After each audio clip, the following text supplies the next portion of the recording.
Logan Ryan, former Rutgers DB, top corner in the 2013 NFL Draft.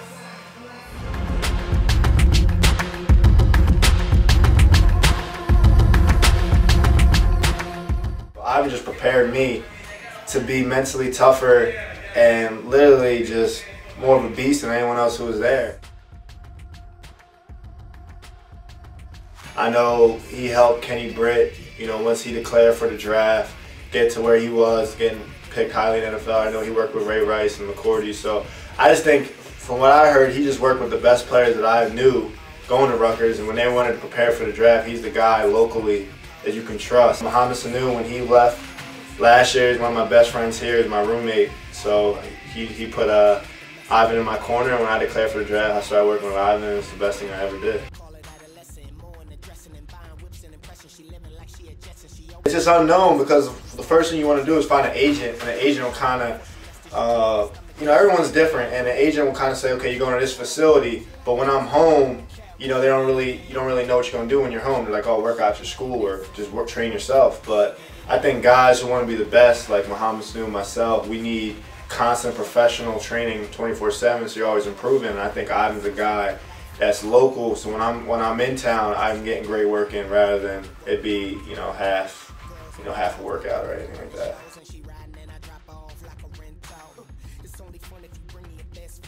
We're hitting the right areas. I'm focusing on my weaknesses. A professional can see my weaknesses, and it's a lot more individualized. With the team, it's go, go, go. But here, we know how to work smart and work hard. He holds standards. We have to, it's anyone who sees it, it's intensity. It's very little rest. It's like cardio. You keep going. I keep telling you, I just feel like I'm training for CrossFit, the way, like the pace. But the difference is when you're a professional, it's about, preserving your body and training smarter. And that's really it. We can train half the time we did in college and get double the results.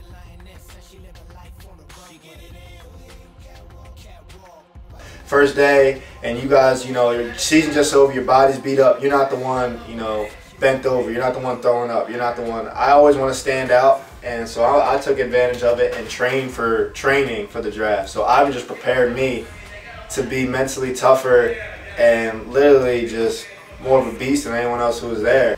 So I think it's prepared me for the next step, which was training for the combine. So it just gave me an advantage. So I came in up here, and other guys were down here, and they had to catch up.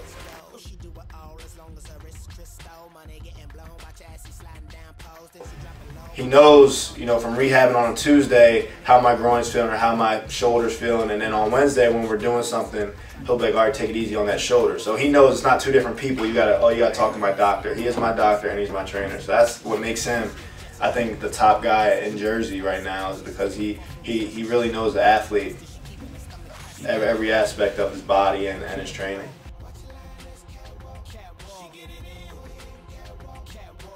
Every day he ends up trying to kill us. So he might say it's a light day, but trust me, that's just how the workouts go. We're all competitive. So we'll warm up, and then the pace will pick up, and we'll do a high-speed warm-up, and that goes right into the workout. And before you know it, the workout's over, but you haven't stopped moving. Very few little water breaks, but it might be 45 minutes in total, but you're running around for about 43. So grip workouts, some people, they roll the things and they hold heavy things. What I would do is have you just toss the weight up and down and catch it 30 times on top of, then he'll make you go do push-ups or something in between. So he always try to keep your muscle memory and your brain moving. So he wants you to do things without even thinking about it. That right there, that's getting your grip. That's getting your grip strong without you even thinking about it. So that's what football is, man. Football's a lot of chaos out there. You get a quick break, and then you got to go, and you got to improvise a lot. And I think that's what the workouts simulate football games.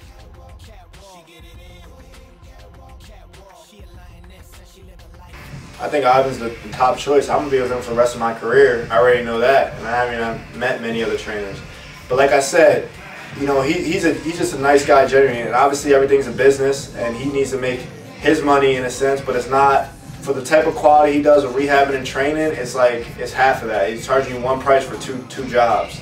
And he's your friend on top, and he'll call you and check on you how you're doing. It's not just, okay, I don't work out, I don't train that kid anymore, I'm done with him. I think he just wants to see me succeed, and he'll be at my games in the stands as well as Mo's and Stephen Hill's and whoever else he's training. So I think that just sums him up all in one, that you get that complete package for one price, and that's what makes him You know, there might be one better physical therapist out there, and there might be one better trainer, but all together, and a great friend and a great guy I can trust, I don't think there's anyone else like that.